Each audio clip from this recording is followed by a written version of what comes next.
Radhe Radhe. Test of পুরাতনীতে সকলকে স্বাগত জানাই। আজ আমরা নিয়ে চলে এসেছি একটা নতুন রান্নার রেসিপি। এখন প্রায় শীত শেষের দিকে, আর এই সময় রাঙা আলু খুব ভালো পরিমাণেই পাওয়া যায়। যে রাঙা আলু দিয়ে বানিয়ে নেব আজকে রাঙা আলুর রসবড়া। রাঙা আলুর রসবড়া করতে লাগছে রাঙা আলু, ছানা, চিনি, ময়দা, এলাচ, একটু খাই সোডা আর সাদা তেল। আমি এখানে একটা পরিমাণ মতন জল নিয়ে নিয়েছি, আর নিয়েছি 250 গ্রাম রাঙা আলু বা মিষ্টি আলু যেটাই বলো না কেন, সেটা আমি ভালো করে ধুয়ে নিয়েছি। ধুয়ে নিয়ে এই রাঙা আলুটা আমি এই জলের মধ্যে দিয়ে দেবো। আচ্ছা, আরেকটা জিনিস বলে রাখি, যে জলটা আমরা এখানে দিয়েছি সেই জলটা একটু পরিমাণ মতোই দিব, যাতে রাঙা আলুটা সেদ্ধর সাথে সাথে জলটাও অনেকটা শেষ হয়ে যায়। 10 থেকে 15 মিনিট হয়ে গেল, প্রায় 12-13 মিনিট মতন হলো। এবার দেখে নিই রাঙা আলুটার কী খবর। আচ্ছা, ঢাকনা খুলে নিচ্ছি। দেখো, রাঙা আলুটা কিন্তু একদম সেদ্ধ হয়ে গেছে, আর জলটাও কিন্তু একদম গায়ে গায়ে শুকিয়ে গেছে। এবার একটু চামচ দিয়ে দেখে নেব এটা কতটা সেদ্ধ হয়েছে। এই যে দেখো, রাঙা আলুটা কিন্তু সেদ্ধ হয়েছে। খুব বেশি নরম করার কথা করবে না, কিন্তু খুব বেশি নরম করলে কিন্তু স্বাদটা একটু ফ্যাকাশে হয়ে যাবে। এটা একটা প্লেটে নিয়ে নিচ্ছি। দেখো, অনেকটাই কিন্তু খোসা প্রায় খুলে খুলে এসছে, কিন্তু খুব বেশি কিন্তু নরম হয়নি। এই রাঙা আলুগুলো আমরা ছুলে নেব। রাঙা আলুগুলো আমি এভাবেই ছুলে নিচ্ছি।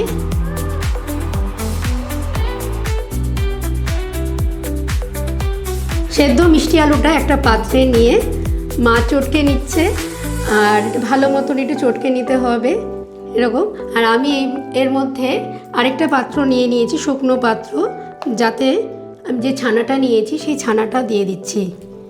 দিয়ে এটাকেও কিন্তু ভালো করে চটকাতে হবে। ভালো করে চেপে চেপে ছানাটা চটকে নেব। এই ছানাটা আমার কিন্তু কয়েক মিনিট মতো মাখিয়ে নিলেই হবে। এবার দেখো বেশ সফট হয়ে গেছে। এইবার এই ছানাটা আমি এই মাখানো মিষ্টি আলুর মধ্যে দিয়ে দিচ্ছি। এই দেওয়া হয়ে গেলে এই দুটোকে আবার একসাথে মাখিয়ে নেব। এখানে আমি অল্প যে রাঙা আলু সেদ্ধটা আর যে ছানাটা মাখিয়ে নিচ্ছি, আর তার মধ্যে যে এলাচটা আমি আগে গুঁড়ো করে নিয়েছি সেই গুঁড়োটা খোসা ছাড়িয়ে গুঁড়োটা আমি দিয়ে দিচ্ছি। এর সাথে দিয়ে দিচ্ছি আর 4 চামচ ময়দা, আর দিচ্ছি সামান্য পরিমাণ খাবার সোডা। দিয়ে মিশ্রণটিকে আবারও ভালো করে মাখিয়ে নিচ্ছি। আমাদের মাখানোটা হয়ে গেছে। এই মাখাতে আমার এটা সময় লেগেছে প্রায় 15 থেকে 20 মিনিট। খুব ভালো করে মাখিয়ে নিতে হবে, না হলে কিন্তু ভেতরের ডেলাগুলো যদি থেকে যায় তাহলে কিন্তু রসটা ঠিকঠাক করে ঢুকবে না। খুব সুন্দর করে একদম নরম করে সফট করে মাখিয়ে নিতে হবে। এবার দেখো, একটু দেখে নাও। এবার দেখো, একটু আঙুল দিয়ে একটুখানি ঠেলে দেখো, আমাদের হাতে কিন্তু সেভাবে লাগবে না। প্রায় এক জায়গাতেই আছে। এখান থেকে কিছু সামান্য পরিমাণ নিয়ে এটাকে আমি গোল আকার দেব। যার যেরকম আকার দেওয়ার ইচ্ছা দেবে। আমি এখানে গোল গোল করেই দিচ্ছি। আর গোলটা কিন্তু খুব বেশি বড় করবে না, কারণ এটা যদি বড় করো রসে ডুবে কিন্তু আরও বেশি বড় হয়ে যাবে। দেখো, হাতে কিন্তু আমি কোনো তেল বা কিছু কিন্তু নিইনি। মাখানো ভালো হলে আপনি কিন্তু তেলটা বেরিয়ে আসবে, আর হাতে কিন্তু কোনো কিছু লেগেও যাচ্ছে না। কিন্তু এইভাবে আমরা হালকা হাতে গোলটা করে নেব।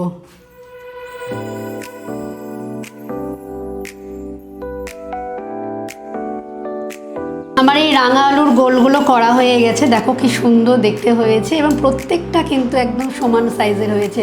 তোমরাও চেষ্টা করবে সমানভাবে করার। আচ্ছা, এদিকে তো এটা হয়ে গেছে, আর এদিকে আমি একটা কড়াই বসিয়ে এর মধ্যে আমি সাদা তেল ঢেলে দিচ্ছি। পরিমাণ মতো তেল ঢেলে দেব ভাজার জন্য। তেলটা আমাদের গরম হয়ে এসেছে। আর এবার আমরা এই যে গোলগুলো করে রেখেছি সেগুলো খুব ধীরে ধীরে ছেড়ে দিচ্ছি। এদিকে আমি দিচ্ছি আর মা একটু নাড়িয়ে দিচ্ছে যাতে মানে খুব লাল যেন না হয়ে যায়। আস্তে আস্তে দিয়ে দিচ্ছি, দেওয়ার সাথে সাথে নাড়াবে না, একটু অপেক্ষা করে কয়েক সেকেন্ড অপেক্ষা করে নাড়িও। একটু লাল লাল করে সামান্য লাল করে একটু ভেজে নেব। এই যে আমাদের ভাজা হয়ে গেছে, এবার এটা উঠিয়ে নিচ্ছি।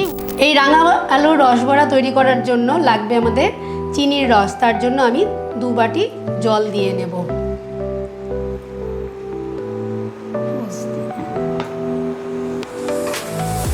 আর তার সাথে দিয়ে দেব 2 বাটি চিনি।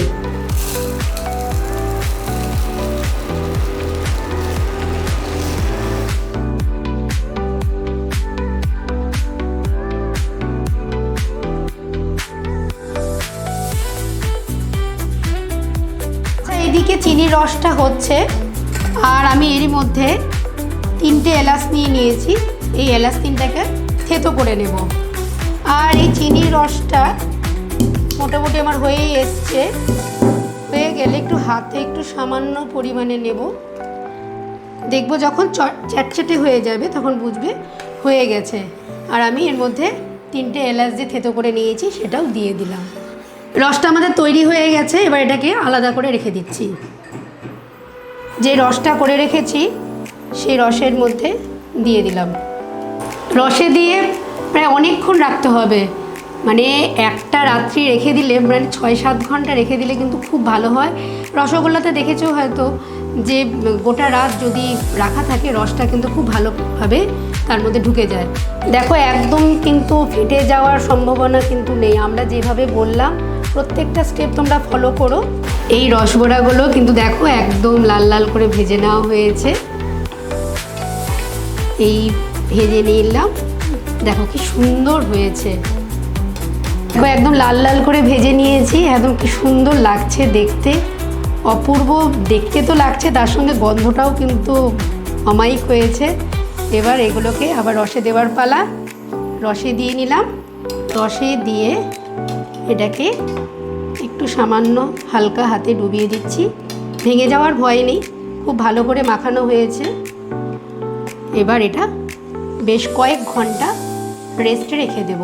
আর আমাদের এই রেসিপিটা তোমরা কিন্তু ডেসক্রিপশন বক্সে পেয়ে যাবে। আর এই সূত্রে বলে রাখি যে তোমরা আর কিসের ভিডিও দেখতে চাইছো তা কিন্তু অবশ্যই জানিও। আর আমাদের চ্যানেলের প্রত্যেকটা রেসিপি কিন্তু একদম সম্পূর্ণ নিরামিষ। আমাদের তাহলে রাঙা আলুর রসবড়া এখানেই হয়ে গেল। আর তোমরা কিন্তু আবারও বলছি অবশ্যই করে দেখবে। আর আমাদের এই রসবড়া বা অন্যান্য ভিডিও কেমন লাগছে তাও তোমরা জানাবে। আমাদের এই চ্যানেল টেস্ট অফ পুরাতনীকে সাবস্ক্রাইব করতে কিন্তু ভুলো না। আর ভালো লাগলে অবশ্যই লাইক, কমেন্ট, শেয়ার করে দিও। আবার দেখা হবে নতুন একটা ভিডিও রেসিপি নিয়ে। আজ তাহলে এতখানি থাকুক। জয় নিতাই, জয় নিতাই।